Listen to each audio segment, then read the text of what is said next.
teologia sistemática 2 e 3. Na teologia sistemática 2 nós explicamos o homem, natureza humana, natureza caída, pecado, origem do mal, origem do pecado, consequências. E na 3 a gente passa 5 capítulos da 3 falando só sobre salvação, a doutrina da salvação. E esse é um tema que repercute muito, porque tem muito entendimento diferente, né, a respeito desse tema, não só sobre ele, mas também sobre livre-arbítrio. Então são os dois temas que nós vamos pegar agora para conseguir explanar um pouco e contar com a colaboração de todos, né? A gente vai abrir para todo mundo que quiser falar também, para a gente conseguir explanar esse assunto melhor. Antes disso, eu quero só explicar um negócio para vocês.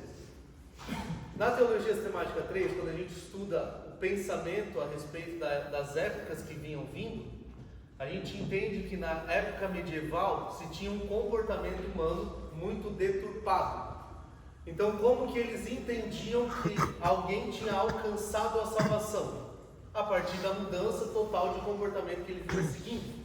Então, daí veio surgindo o pensamento de salvação através de obras. Por quê? Porque antes se tinha um comportamento totalmente deturpado, e agora se tem uma mudança total de comportamento de natureza, então se tem que ter bons comportamentos, bons frutos e boas obras para justificar que a salvação alcançou.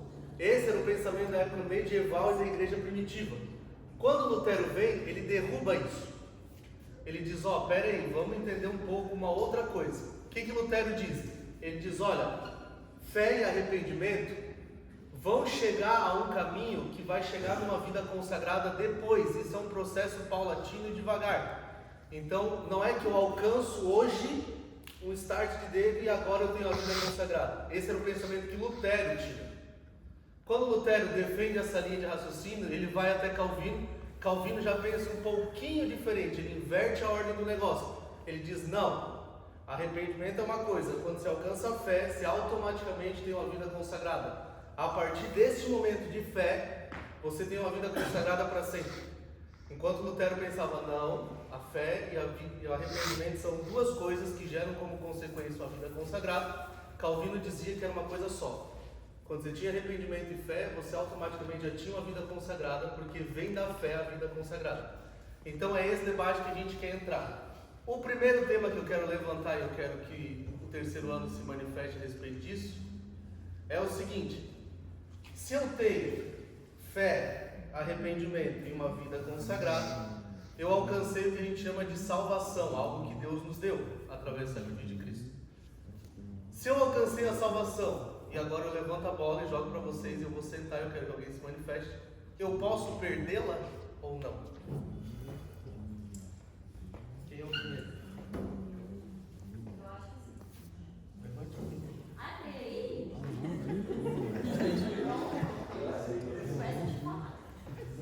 Eu acredito que a gente, da mesma forma que a gente ganha a salvação, a gente perde, se a gente não cuidar. Eu acredito que sim. Esse é o meu pensamento. Os professores, se tiver alguma coisa que quiser colocar, pode colocar. Agora é a hora. Ou com calma, gente. Eu acredito que sim. Eu acredito que se a gente não cuidar da nossa salvação, se a gente, porque a Bíblia diz que aquele que perseverar até o final, esse vai herdar. A gente tem que ser perseverante, a gente tem que caminhar com Cristo até o final e ter a nossa fé nele até o final, porque a fé não é uma coisa que a gente precisa alimentar para a gente ter. Se a gente deixar de alimentar a fé, a gente perde. Então é isso, esse é o meu pensamento.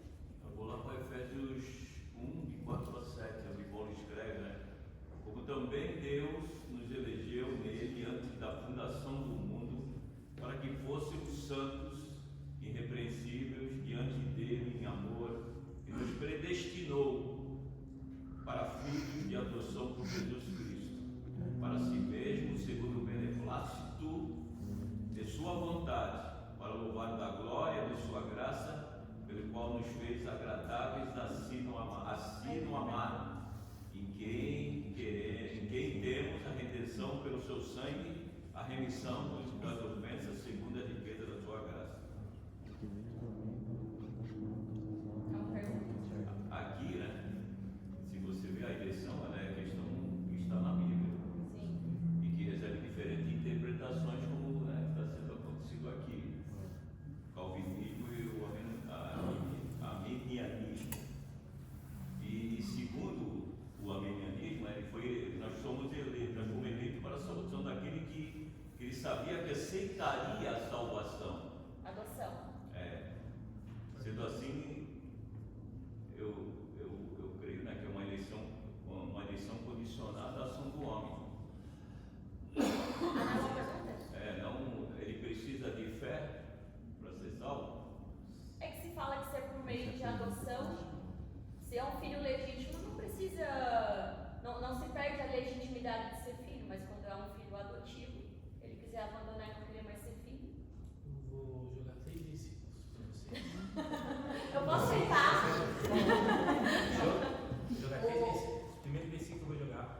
1 João 3,9.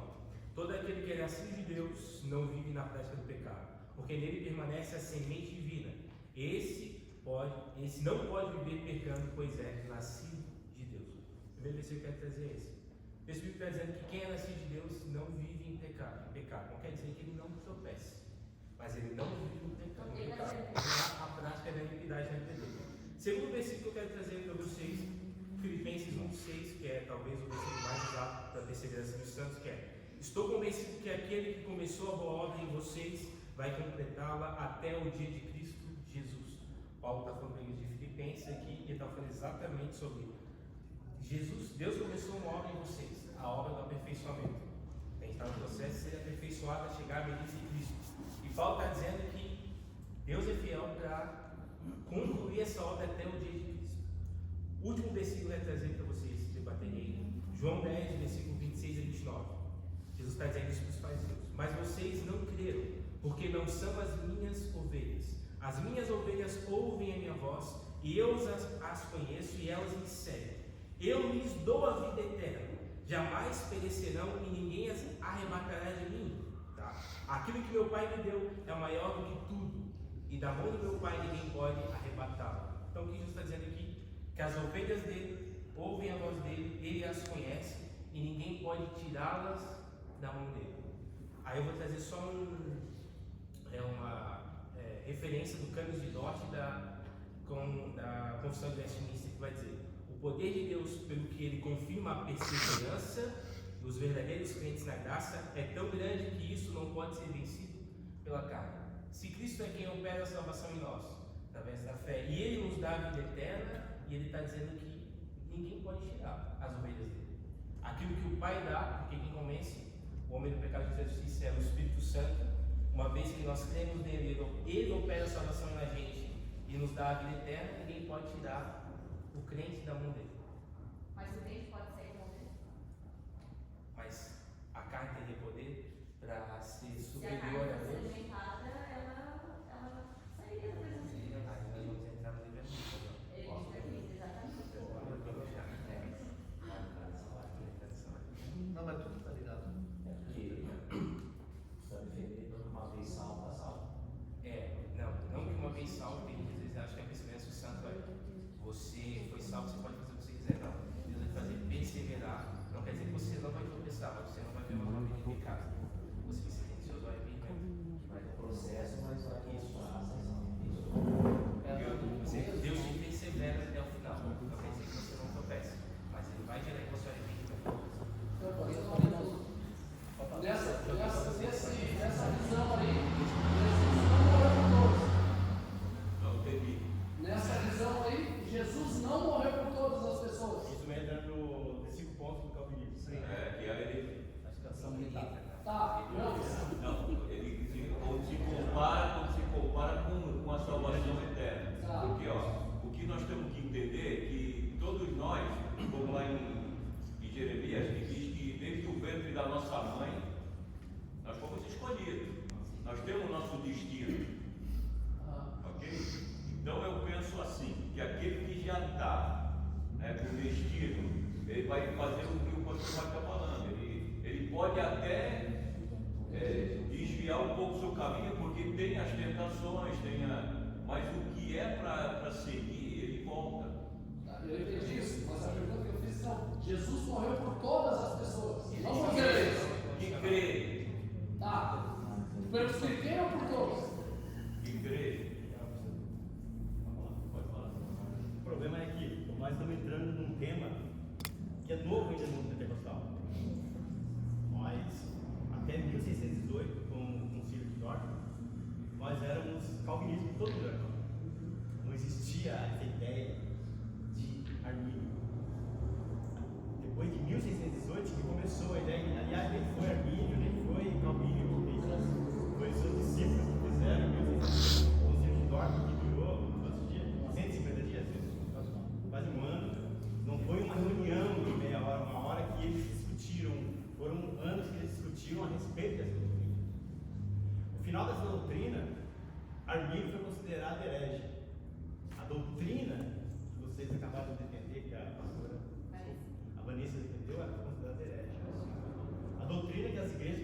aliás, a maioria hoje defende, ela foi considerada em 1618 como herege. Na Europa, eles eram proibidos de pregar a respeito disso. O que prevalecia até aquela época era o calvinismo, ou seja, uma vez salvo, você não tem como perder a salvação. Isso respondendo à pergunta do Vinícius, Cristo, ele morreu um grupo determinado. A salvação, limitada. Mas Deus salvou o mundo. Falando a respeito do concílio. Teve o concílio calvino, e eles também refutaram. Primeiro Armínio, depois os calvinistas, os discípulos de Calvino, eles refutaram Armínio. Então, eles têm os pontos calvinistas e o ponto armínio.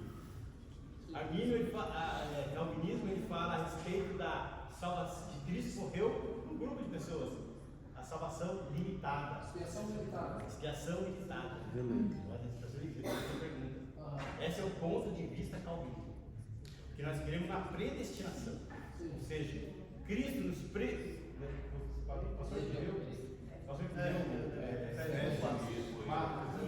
somos eleitos. Ou seja, desde o ventre da nossa mãe. A salvação, nós não conseguimos obter por nós mesmos. É por fé. É por fé. Eu não consigo. Não é mesmo? Entra nos 5 pontos do calvinismo e também nos 5 pontos do arminianismo.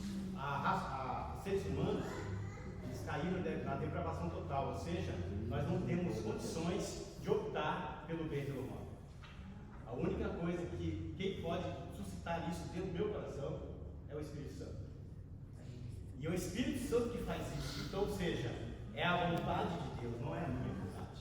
Então, pastor Wagner, Não tem livre-arbítrio, então, pastor? todos nós aqui, nós fomos escolhidos.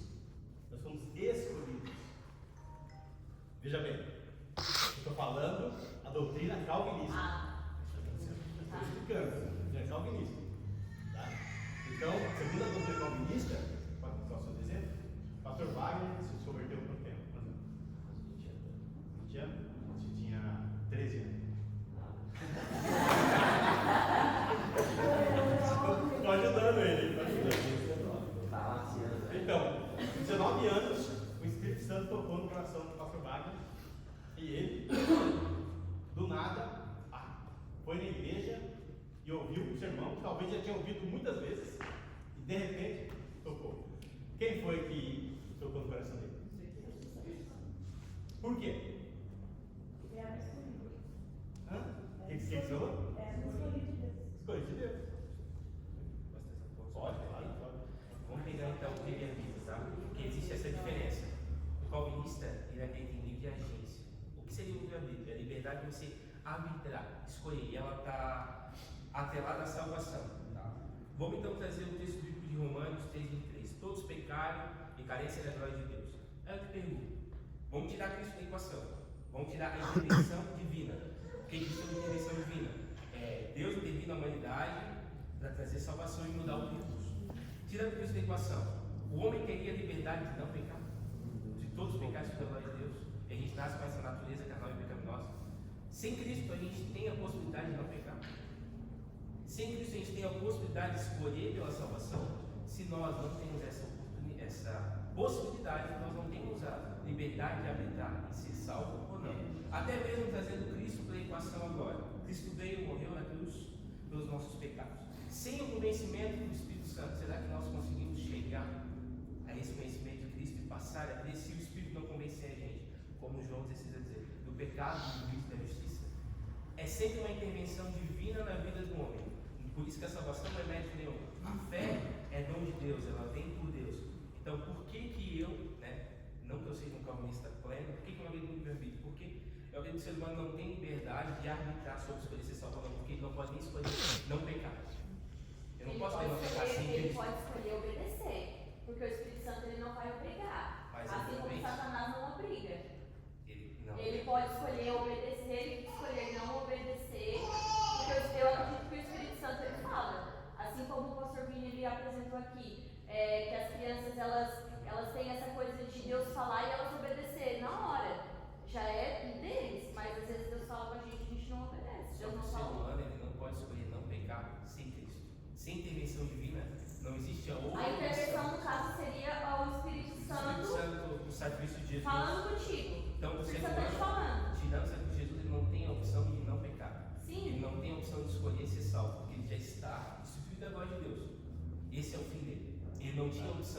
aceitar e ter uma escolha, se Deus não houvesse interferido. Por exemplo, por exemplo, a eleição da predestinação. A predestinação é um fato. A gente vai ter que definir agora. Se a predestinação é você crê, você foi predestinado. Se a predestinação é você foi predestinado antes, Deus escolheu uns e outros. Ou, por exemplo, eu vou trazer um versículo para dar uma esquentada no debate, que é 1 Pedro 1:2, vai dizer: eleito segundo a presciência de Deus Pai, em santificação do Espírito Santo para a obediência e a aspersão do sangue de Jesus. Esse texto pode dizer, que é o que eu mais temo, que Deus predestinou segundo a sua presciência, pela heresia para alguns, mas Deus já sabia quem teria inclinação a ser salvo, então Ele predestinou. Aí a gente vai ter que definir isso daí, entendeu? Que são pontos de debate. Predestinação é de fato, Deus escolheu uns e outros, porque o fato é que Deus predestinou outros É que à na verdade perdição. Deus ele não Judas criou o foi ser predestinado à humano, perdição. ele não criou o ser humano para o pecado. Sim. A verdade é que Deus ele não criou, mas ele botou lá no jardim uma escolha do ser humano. Tá aqui a árvore. Faz, se tu quiser fazer, o Espírito Santo estava lá no homem. Mas a árvore no jardim do Éden é diferente. A árvore é diferente de tudo. E teve livre-arbítrio total na Bíblia do Adão. Ninguém mais tem que ser. Mas ele escolheu. Mas ali é uma coisa diferente. Mas aí tá morto, o cordeiro foi morto. Não, antes da fundação. Só que antes da fundação do mundo, Então, Deus ele também criou o homem. é o esclarecimento sobre a vontade livre e a depravação total, que aqui nós estamos debatendo, né? Então, eu pergunto para você, o homem, ele pode escolher servir Deus ou não? Pode. Sozinho? Se o Espírito Santo vier nele, agindo Mas sobre ele- ele pode rejeitar isso ou O não? Espírito Santo iluminando o conhecimento. Mas Mas assim, ele não Pode, claro. não consigo entender. Da nossa maneira? Dessa linha. Porque primeiro que eu penso que Jesus veio para todos, não é para um número de pessoas. Né? Todo aquele que crê foi batizado, então ele vai ver e morreu aquele que crê no sacrifício e foi batizado vai ser salvo.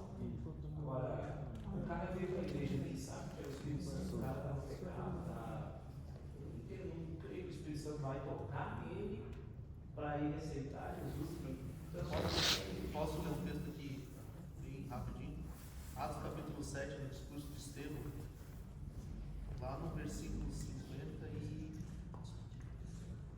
Ele vai dizer assim, ó: povo rebelde e obstinado de coração e de ouvidos, vocês são iguais aos seus antepassados, sempre resistem ao Espírito Santo.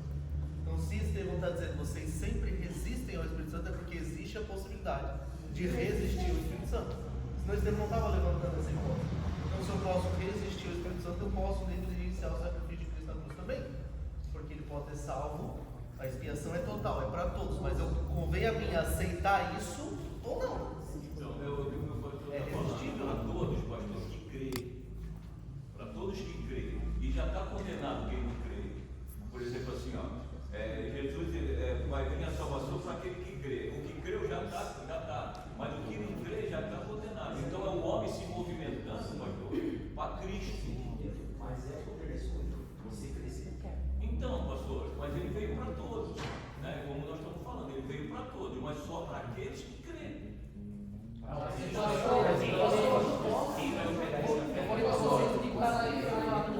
Aquilo foi explicado antes, até para todo mundo do terceiro ano. O que foi esse símbolo? Essa reunião que teve lá, em 1618, foi para discutir essa doutrina. O primeiro, a pessoa com a identidade dessa teologia calvinista que foi reformada lá em 1500 e pouco, foi Agostinho de Hipona, lá no ano 400 do quarto século ali.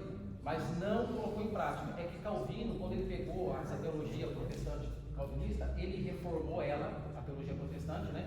Ele espalhou os puritanos na Inglaterra, com John Wilkes lá com os presbiterianos, e ali na Suíça, no siglo ali, ele reformou a Suíça inteira. Enfim, ele fez a reforma e passou a teologia dele. Ele foi o primeiro, ele foi conhecido. E ele foi o primeiro que sistematizou. O que é sistematizar? Organizar a Bíblia em forma de pensamento. Porque isso que nós estamos falando não é nada que é uma heresia, não é nada herege, nem um herege, nem outro herege. São posicionamentos de pensamento de escolas teológicas. Que Jacob Zarmino, que era um holandês que viveu lá em 1600 e 1500, final de 1500 e pouco, ele tinha um pensamento.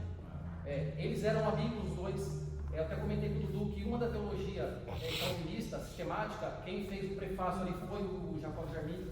Então eles tinham alguns pontos em comum. Quando morreu Calvino lá em 59, né? E Jacob, acho que 1608, mais ou menos assim, aí eles fizeram esse sínodo. Estavam os dois mortos. Quando eles fizeram o sínodo, acho que lá no túmulo eles estavam dando cambalhota lá, né? E aí o pessoal deles fez essa reunião e começou a discutir esses pontos. E nesse ponto nós estamos discutindo o que o povo de Calvino, com as teologias dele, acreditava. Que a eleição ela é incondicional. E Jacob Jarmin falava que ela é condicionada. Calvino falava assim, ó, Deus ele elege pessoas para a salvação baseada inteiramente na vontade de Deus. Então Deus escolhe um e elege aquele para qualquer caminho que ele percorrer, sempre vai se inclinando para o caminho certo para salvar aquela pessoa. Isso é o que a teologia calvinista ensinava. Já a arminiana, ela falava assim, ó, a salvação ela é condicionada. Deus elege pessoas para a salvação baseado numa presciência. O que é presciência? Nós nunca vamos entender a mente de Deus. Jamais aqui nós vamos entender como eles não entenderam lá. Não tem como nós saber como que Deus vai agir em determinadas situações. Só que Deus tem uma presciência de saber todos os fins. Do caminho A, do caminho B, do caminho C. Então, percebendo todo o fim desse caminho, nessa presciência desse percurso, Deus ele pegou, fez o quê? Ele sabe que o Dudu vai, chega lá e vai ser o caminho salvo. Então não é que ele elegeu o Dudu. Pela presciência, ele vai investir mais tempo, vai fazer com que o Evangelho cerque ele para alcançar ele, porque ele vai dar atenção para o Evangelho. Aquele outro que sabe que vai ficar martelando e não vai dar atenção para o Evangelho, Deus vai deixar o Evangelho mais longe, distante dele. Exemplo, olha o que está acontecendo com os muçulmanos hoje. Não tem como chegar e pregar para aquele público. Jesus está se revelando em sonhos para eles e eles estão se convertendo. É a forma que está chegando para eles.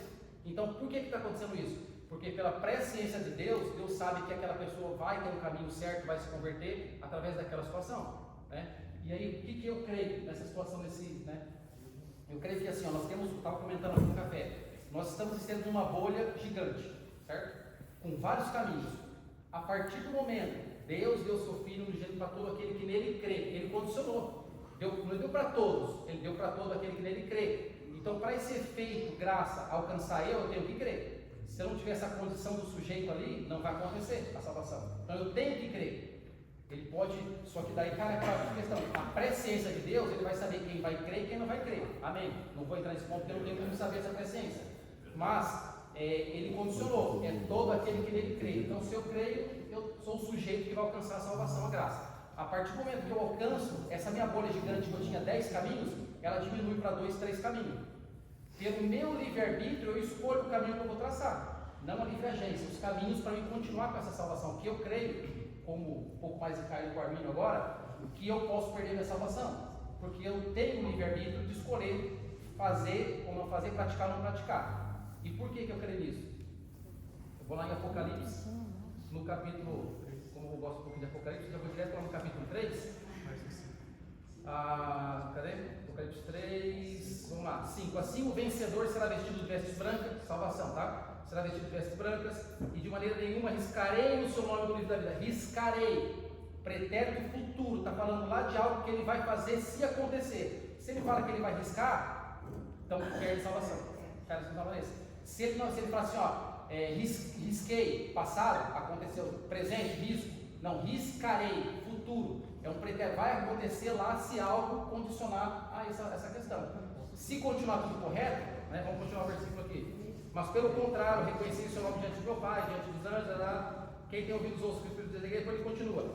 Escreve outra carta aqui, depois um pouquinho para frente no 8. Conheço tuas obras, tenho para diante de uma porta, aqui. Tenho posto diante de uma porta aberta que ninguém pode fechar.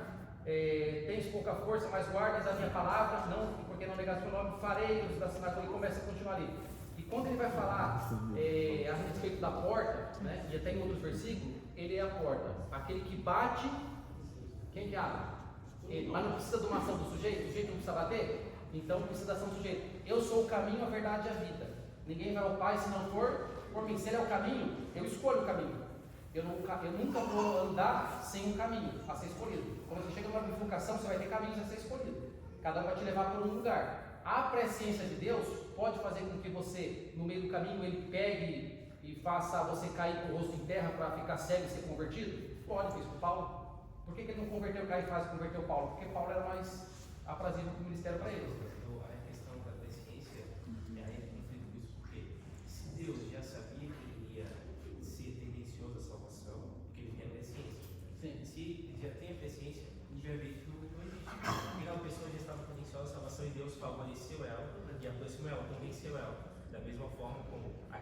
seja salvo, Romanos 1 vai dizer que Deus entregou para suas próprias paixões. Então não tem presente. Porque a pessoa já está, Deus. Não, é o livre-arbítrio de chegar a mostrar essa bolha do evangelho para ela. Aí a parte de ela acionar essa porta, de bater na porta, de escolher o caminho, é dela. O Anderson, o pastor Anderson, nós criamos uma doutrina nova aqui, que é uma terceira doutrina.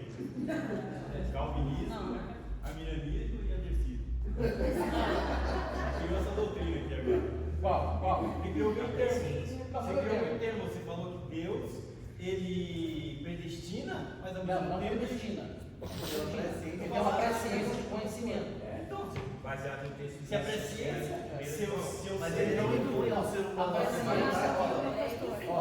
Ele não inclui o ser humano. Você vai andar aqui. Você vai no mercado e tem um pacote de batata pré-cozida. Quer dizer que aquela batata vai ser cozida ou vai ser frita ou não? Vai ser se eu pegar e colocar na frigideira. divergência. Divergência. Ela está pré, mas eu estou falando da batata, mas colocar para salvação já não é divergência, já Sim. uma preparação. Aí tu imagina, a presciência é eu saber que ela, se eu colocar, ela está pré, eu posso fazer. Agora, a eleição não, ela está eleita, ela tem de qualquer maneira de acontecer aquilo com ela. É diferente, a presciência é eu saber antes de acontecer o que pode acontecer. Agora a eleição não, é estar eleito e acabou. O senhor falou a É respeito. diferente a palavra Para popularizar, né? O senhor falou a respeito do muçulmano. Sim. Hoje, muçulmano, nós temos hoje, eu acho que 2 bilhões de muçulmanos. Então se converter na carrada. E por que Deus fala para meia dúzia? Porque mesmo que muçulmano, então tu está se informado. Não, estou informado. Por que Deus fala meia dúzia? Exemplo. Deus fala para muitos. Por que Deus fala para alguns? Porque não é que Deus está fazendo a acepção deles. Deus, na sua presciência, ele vai falar para quem ele vai ter. Espera, calma. Nós estamos discutindo. Não, é. Calma. Para nós. A questão dos muçulmanos, ou de outras, ou do hindu, sei lá, que Deus está fazendo a salvação, os sonhos, que eles estão se convertendo, eu acredito, mas por que determinados muçulmanos, por que não todos? Porque Deus, vamos supor, se você tem um time de futebol, e você, vamos fazer conjectura aqui, se tu tem ali um cara que você botar e sabe o que ele vai fazer gol, por que você vai usar aquele que não faz? Se tu sabe que aquele cara vai dar fundo no seu time, por que você vai botar ele no banco? E por que Deus não toca no coração? Porque vai chegar o momento, porque se ele tocar ele, Porque a pessoa tem que se Deus tivesse convertido Caifás, ali naquela época ali, da conversão de Caifás, você acha que Caifás tinha feito o que Paulo fez? Não tinha. Então Deus pegou e fez o quê? Pela presciência, sabendo que Paulo ia fazer, a movimentação absurda que Paulo ia fazer, ele converteu Paulo daquela forma que converteu, né, com a presciência dele, sabendo o que Paulo ia fazer. Quando Paulo foi fazer, Paulo fez muito mais do que ia fazer Caifás. Então, porque pela presciência, o que é melhor? A salvação de 10 ou de 1? De 10. Se aquele 1 ali vai salvar 10, então eu vou salvar isso porque ele vai buscar 10. Está na mão de Deus também. Mas a presciência dele não é nossa, eles sabem. Está na mão de Deus, não, presciência. Quem converteu Paulo? Presciência. Mas eu quero saber que Deus não age. É saber a Isso não está dizendo que Deus não age. Deus tem a sua vontade, ele endurece os corações de alguns, como os hebreus foi endurecido, os judeus foram endurecidos. Ok? Mas a gente está dizendo que, além da ação de Deus, tem que haver uma resposta do ser humano também. A Bíblia não está se contradizendo quando diz que Deus age. Deus age, mas é uma junção, é os dois. É Deus age e nós interagimos. Ok, agora. Então nós estamos criando doutrina nova agora. Não, Nós estamos falando calvinismo e arminianismo. Pastor, mas tem que ver se Calvino e Arminio estão na Bíblia. Nós Eu precisamos nunca li Calvino e Arminio na Nós Bíblia. precisamos, eu sei, mas nós estamos discutindo. Não foi, o tema não foi isso, vocês se colocaram.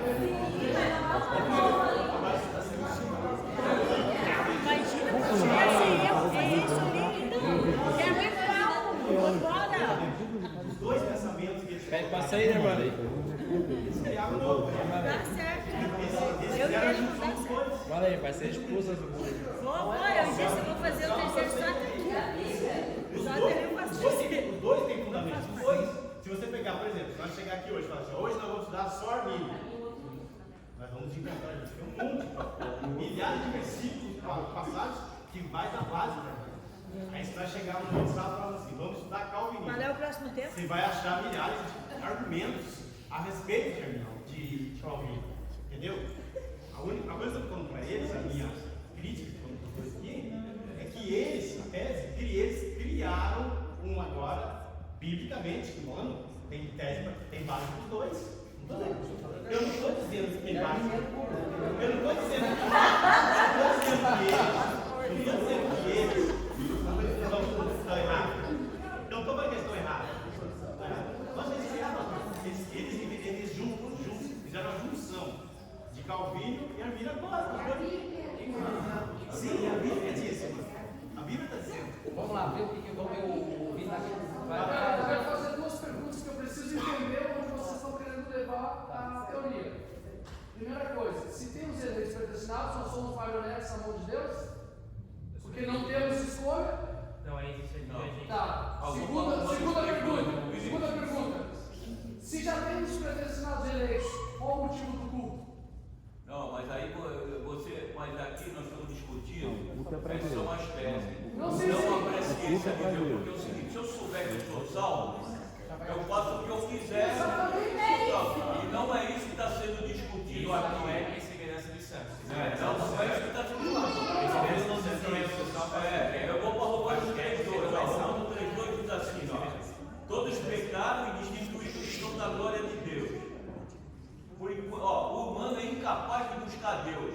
Nós não somos nada sem Deus. Sem Deus nós não somos nada. É o que nós pregamos. É o que nós pregamos. É o que nós queremos entender aqui. Sem Deus nós não conseguimos chegar. Não somos nada. Então, aqui o que está sendo discutido é a ideia, né? A ideia dos pensadores. Mas eu posso escolher servir a Deus ou não tenho escolha? Oi? Eu posso escolher servir a Deus ou não tenho escolha? Ó, galera, deixa eu só explicar um ponto importante. Nós não estamos falando sobre uma vida continuar pecando deliberadamente. Isso aí é fato notório, vai perder a salvação, acabou, porque nunca foi salvo. Nós estamos falando o seguinte: existe algo que a Bíblia diz que para essa situação não tem mais volta. Chama apostasia. Hebreus capítulo 6. Hebreus capítulo 6 vai dizer assim, ó: aqueles que experimentaram dos dons celestiais, foram iluminados pela palavra, experimentaram dos dons da era futura. Ele exemplifica, não tem como dizer que esse cara não foi salvo. E no versículo 8 e 9 ele vai dizer que foram santificados e remidos pelo sangue de Cristo. Não tem como dizer que esse cara não se converteu, esse cara era um convertido. Mas aí Paulo vai dizer, Paulo não, né? O escritor de Hebreus, desculpa, vai dizer o seguinte: vamos dar uma dessa, né? O escritor de Hebreus vai dizer o seguinte: para esse cara não tem mais sacrifício que vala, porque ele estaria crucificando de novo para si o próprio Cristo e trazendo a vergonha ao Cristo. O que ele está dizendo? Alguém que foi salvo, teve fé, isso aqui é incontestável, não estamos dizendo disso. Viveu uma vida diante de Deus, foi iluminado pela palavra, experimentou os dons do Espírito. Esse cara, se ele chega no final da vida e diz: tudo que eu vivi é em vão e nada disso aqui foi real, foi tudo uma ilusão, ele perdeu a fé. Se ele perdeu a fé, a Bíblia está dizendo, para esse cara não tem mais o que fazer, porque ele não tem como ser reconduzido ao arrependimento. Ele já foi uma vez arrependido, ele não tem como ser reconduzido de novo ao arrependimento. Para esse cara não tem mais o que fazer. É isso que a gente diz como perder a salvação ou não. Não é o cara que fica pecando todo dia, porque esse cara nunca foi salvo, esse cara não se converteu. Mas ele escolhe, ele tem todo dia um banquete colocado na frente dele. Ele escolhe se ele vai comer do banquete ou não. É uma decisão dele. E a apostasia, o cara ser uma aposta, ele tem que ter ele tem que ter crido. Claro. Que nem uma pessoa que é casada. Ela só pode ser divorciada se ela se casou. Então não tem uma aposta ser aposta sem que se foi isso. Agora, qual é a Por exemplo, deliberadamente ele escolheu não fazer. Mas antes ele era salvo. Mas ele era salvo. Mas isso é uma. Porque ele estava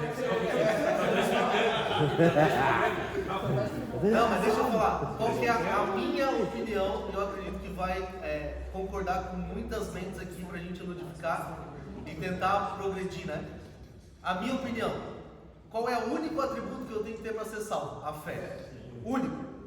Se eu perco o único atributo que eu tenho para ser salvo, eu não consigo alcançar a salvação mais. Se eu perco a fé, eu não consigo mais alcançar a salvação. Isso é uma aposta. Então aí Aquele quem que perdeu a coloca fé. quando Quem coloca a fé? a fé não depende.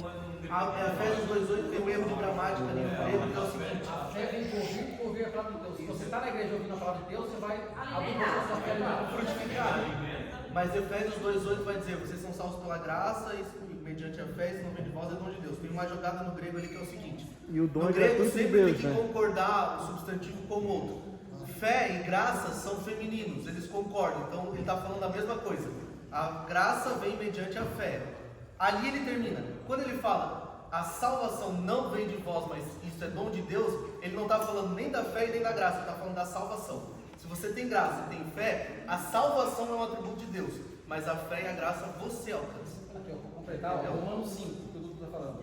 E através da fé que somos feitos parte de Cristo, justificados, pois, pela fé, tenhamos paz com Deus por meio do nosso Senhor Jesus Cristo, porque igualmente temos obtido nossa entrada pela fé, através da entrada de Cristo, é a porta. E é esta a graça, no qual estamos firmes e gloriemos-nos na esperança da glória de Deus. Então é por meio de Cristo que você adquire a fé, você adquire a salvação por meio de Cristo, ele é a porta. Só que para mim adquirir eu tenho que bater, se não bater eu já abri. E eu creio assim. Não é uma teologia, essa aí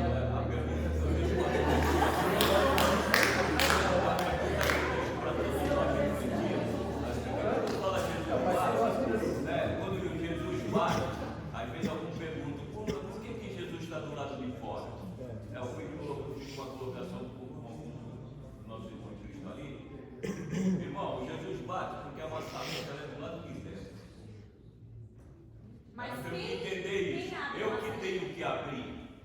E eu que tenho que abrir. É de dentro, tudo é de dentro para fora. Então, qual é o ser humano aqui que vontade própria vai buscar Deus? Ninguém, todos são convencidos pelo Espírito. Mas quem é aqui que vontade própria vai buscar? Não, nós precisamos de Deus para que a nossa vida venha e criemos em Cristo. É isso que nós temos que entender. E se houve isso, né, o que nós estamos discutindo, se é salvo ou não, que isso é desnecessário discutir, porque o que blinda a nossa vida é a obediência. Né? Quando você fala de um jovem, ele vai e obedece, porque ele já tem um coração ensinado. E muitas vezes nós não temos esse coração ensinável, e por não se entregar totalmente, nós ficamos nesse debate gastando energia inútil, desnecessária. O que nós temos que entender é que nós não vamos a Cristo sem Deus. Não vamos conseguir. Quem já tentou e vai, não vai. Né? E esse livre-arbítrio, eu entendo, Gilmar, entende que o livre-arbítrio é quando eu falo, eu faço a escolha. Eu escolhi Cristo. Acabou meu livre-arbítrio. Mas eu posso amanhã não querer mais. Tu tem a escolha. Quem segue o caminho ou não segue. É você que tem a escolha. É a escolha. Você tem. Mas só que nós temos que entender aqui. Porque os cinco que debatia Calvino e a menina eram os cinco que um era herege, o outro não era. Então o que nós temos que entender aqui, né? Que isso para nós é uma trilha, não um trilho. É uma trilha. E ali tem atalho. Nós discutimos. Só mais uma colocação. Porque isso aqui é muito sério, né? Sério. Inclusive, muitos de vocês daqui a pouco vão estar ministrando no altar. E o que vocês passam ali, o que a gente passa ali, vai tocar nas pessoas. Tu defende Calvino ou Arminio? Eu defendo que eu preciso de Deus. Só que tem assim mais para eu defendo Calvino. 100%? Não, 100% não. Tô contigo, Gilmar, eu também não sou 100%. Eu também. Não, interessante essa Porque a tua colocação foi, para mim, totalmente argumentada. Porque você falou da porta, que tem que abrir, poder de escolha. Eu bato a porta, se eu não quiser abrir uma visita inesperada. Aconteceu comigo esses dias, bati numa porta, queria entrar, não abriu para mim entrar. É decisão. Entendeu? O poder da escolha, eu só abro se eu quiser. Aí você falou a obediência. A obediência está condicionada a querer obedecer. Se tu chegar aqui na igreja e perguntar o Gilmar, tem que ser exibista, você não precisa ser exibista, Você vai até o fim, vai decidir você. Então você falou totalmente como um arminiano, que é o comer da escolha, que eu Então, também mas eu que tenho que crer. Eu que tenho que sair de mim para aceitar Jesus. Senão não sai nada. Se não tiver em mim, né, esse Espírito, né, que já está em nós, o Espírito que habita em nós, que é o Emmanuel, é Deus em nós, é Deus conosco, ele não tiver, eu não faço nada. Tanto é que nós temos muitas pessoas que não escolhem, porque já não está nesse sentido. O que eu quero dizer para o senhor, porque a menina que eu sempre falo é depravação total. Eu não estou falando sobre depravação total. Estou falando do meu crer. Eu creio, eu sigo. Se eu não creio, eu não escolho. É a mesma situação. Se o senhor faz uma colocação para mim, por exemplo, que eu não aceito, eu tenho o direito de por exemplo, levantar todo mundo, eu não levanto. Não é rebeldia nem desobediência. É que eu estou contestando o que o meu pensamento é, por que eu tenho que levantar? Né, que é a pergunta. Mas aqui o que eu estou colocando é que tem que sair de dentro de tudo. O meu corpo, ele começa a se estragar onde? Ele começa a se estragar onde o corpo? Aonde? Por dentro. Por isso que nós temos doença e enfermidade. A diferença, doença e enfermidade. Enfermidade na mente, psico, corpo. Aí é assim, isso entendeu? É isso que eu estou falando, não que eu de depravação total. Pô, eu já sou salvo. Eu já fui predestinado, então eu vou fazer o que eu quero e quando chegar no dia final. Agora, só para finalizar então, né, cada um vai falar mais ou menos a sua posição, né? Todos são cristãos, todos são crentes, crentes, todos vão morar no céu, porque isso não vai deixar de, né?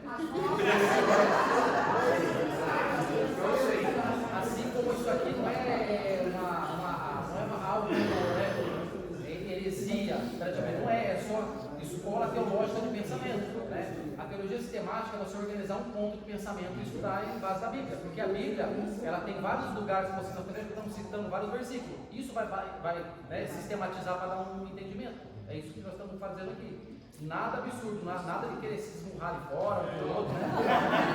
Agora, cada um vai falar, né? Só 5 minutinhos, só a posição, o que, né? Cada um. Vamos passar para o final, Leandro. Vai falar, eu diria 65, 70% calvinista. Por quê? Eu era muito calvinista.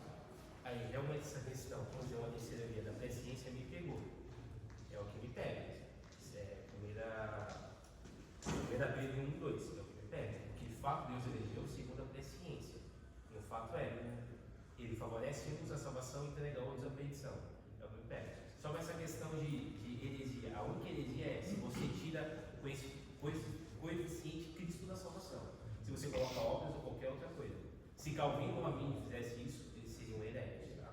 Tem uma frase que é atribuída a Agostinho que é: naquilo que é primordial, unidade; naquilo que é secundário, caridade. Se a salvação ela foi, Deus decretou antes do início da criação, antes da fundação do mundo, se você escolhe ou não, isso é trivial, caridade. Mas que Cristo é o coeficiente de salvador, isso aí tem que ter unidade. Qualquer pessoa que prega qualquer outro meio de salvação, seja obras, seja o legalismo, qualquer coisa, isso sim é uma heresia. Que tire Cristo do esse coeficiente salvador. Então, eu acredito na perseverança do santo, mas há muito daquele texto que fala que ninguém pode tirar. E nem eu. Ninguém pode tirar. Tá? A depravação, se realmente não cometido, acredito na depravação total, todos os pecados que Deus abençoou. Por isso aí eu não acredito no livre-arbítrio. Mesmo a questão da presciência. Se Deus já sabe, o livre-arbítrio acabou. Não tem como acontecer algo diferente do que Deus sabe. E se Deus favorece, Deus elegeu, não tem como acontecer algo diferente. O que vai pegar é a questão da expiação limitada, não. De fato, ela é condicional. Você tem que ter da ser salvo. Só que a questão da presciência que pega. Então, eu diria que eu sou 65%. Mas isso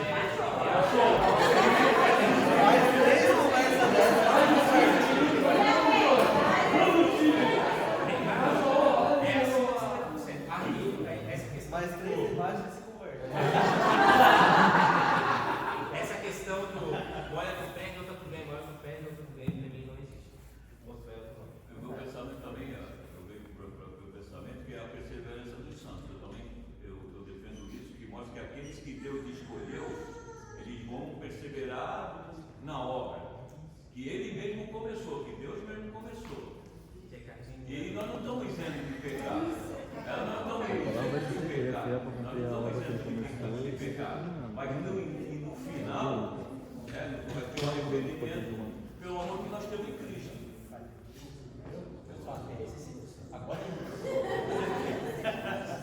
gente precisa de três palavrinhas que a gente precisa. 100%? Oi? 101.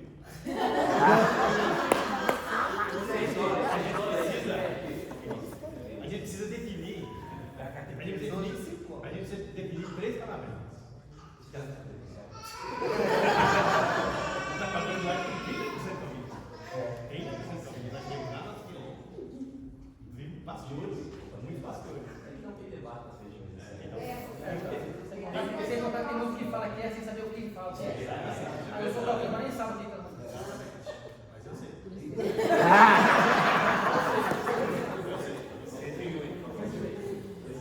Nós precisamos definir aqui três palavrinhas que ela começa um debate. Primeiro, discussão, antagonismo e dialética. A discussão é você querer a todo custo ter razão. Aí é discussão. Então, é discussão. O antagonismo é você sempre sendo contra. Por exemplo, quero plantar essa parede cinza. Não, pintar amarelo. Sempre contra. Nós estamos fazendo uma dialética. Isso é dialética, é confronto de ideias. De ideias. Com pelo dicionário. Dialética, é construção de ideias. Eu coloquei as minhas ideias na mesa. O Anderson colocou a ideia. Não seria nenhuma apologia. Não, Questionando a fé de ninguém. Vai definir o Leandro para nós chegarmos a um denominador comum. Não vamos chegar? Não vamos chegar. Não vamos chegar. Ninguém chega. Nós estamos desde o século 3, Agostinho de Hipona, discutindo depois do século 12, São Francisco de Assis, discutindo essas questões e nunca chegamos a um denominador comum. O importante é que isso não afete a nossa pregação em Cristo. Por exemplo, aqui no púlpito não vai. Arminha ou Isso, no púlpito não. Porque, por exemplo, Wesley, ele era armínio, Jonathan era calvino, mas os dois, juntos, os dois pregavam juntos, e esses dois pontos não mudavam eles. Eles pregaram, deram muitas aulas, falando deles aí, tem tudo, mas não mudou a pregação, porque não pode mudar a pregação da salvação. Se isso mudar, aí sim chegou no ponto da heresia. Então isso não pode mudar. Agora, o meu ponto de vista da salvação incondicional, o meu ponto de vista da eleição, da presciência, isso não pode mudar a minha concepção de Cristo, da pregação da salvação. Isso não pode mudar. Se isso mudar, nós estamos errados. Então, por exemplo, eu tenho meu ponto de vista, o pastor Anderson tem um ponto de vista. Nós podemos estar no mesmo púlpito pregando, mas isso não pode mudar o mesmo Cristo. Se mudar Cristo, aí sim. Calvino mudou Cristo. Nem Calvino estava nessas ideias aí, nem Calvino fez. Nem foi ele que fez. Então, isso não pode mudar. Se eu sou Calvino, se eu sou Armínio, é um ponto que nem eles sabiam. Então, o mais correto seria se eu sou de Agostinho, porque foi ele que começou. Então, o ideal seria isso. Nós não podemos mudar isso, entendeu? A nossa comunhão, o nosso partir do pão, a nossa oração, o nosso trabalho, isso por causa de calvinismo. E outro, nós discutimos aqui, acho que 30 minutos. Esse debate demorou um ano. Demorou um ano. Nós teríamos que vir aqui todo sábado, das 8 da manhã, meio-dia, tomar café, debruçar na Bíblia, estudar muito a Bíblia, e ver os pontos, cada um fala o seu, estudar muito, chegar em casa, estudar os pontos, para depois chegar de um ano e falar assim, realmente, eu continuo calvinista.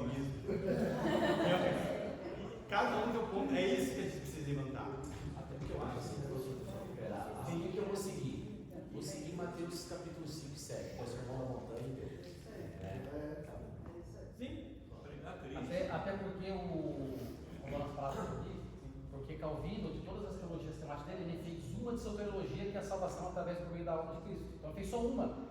Ele nem dava atenção a essa questão toda que depois os discípulos fizeram isso ali. Então, né, não foi um ponto ali. E já para nós finalizar. Só uma coisa. Vai, não vai. Rápido. Eu ia agradecer, eu ia falar do pastor Wagner. Já está agradecido. Está agradecido? Só para nós finalizar, galera, que aí o que eu ia falar? Eu posso fazer uma pergunta assim, meia tola, mas... Se não for da debate, Lúcifer, né, era um anjo de Deus. Viveu na glória, teve a glória toda. livre-arbítrio. É outra.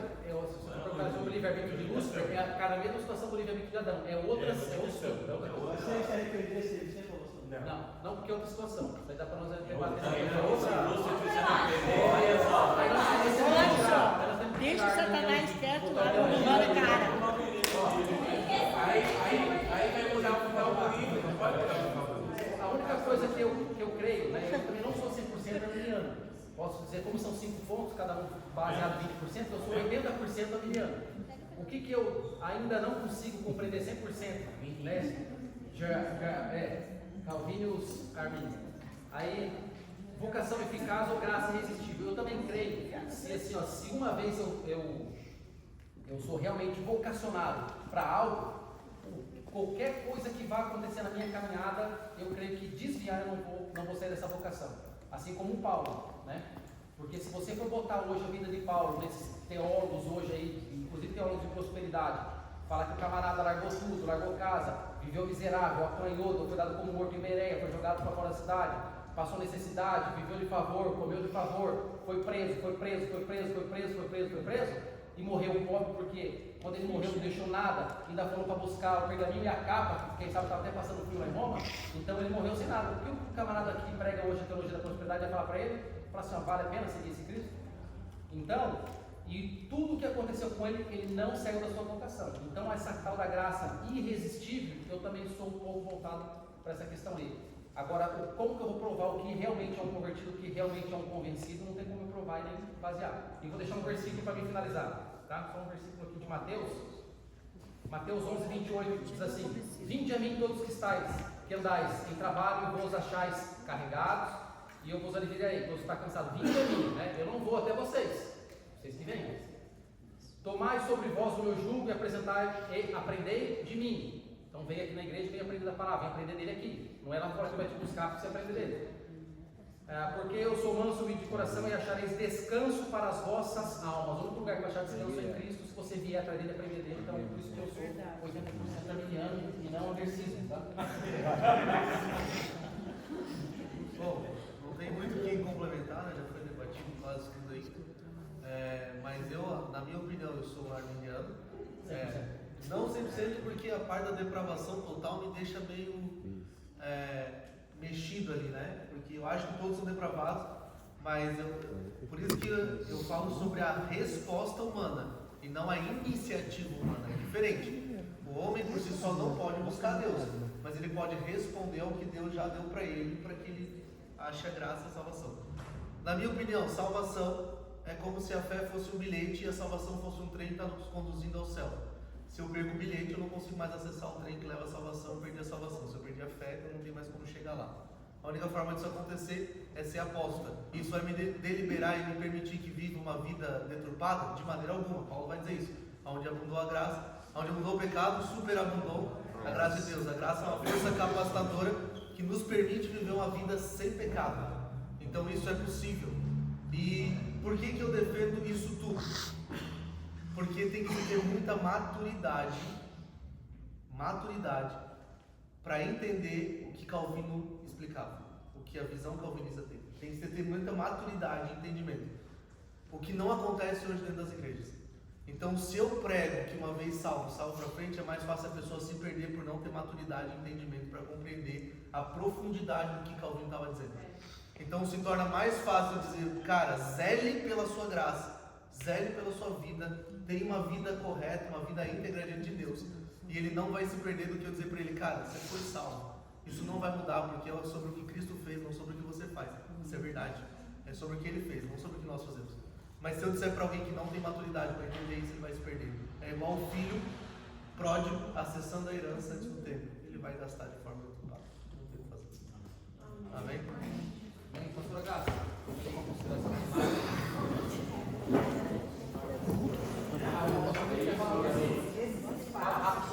Não foi vós que escolheste a mim, foi eu que escolhi a vós para que vais em tudo e o vosso fruto permaneça. Pastora Graça.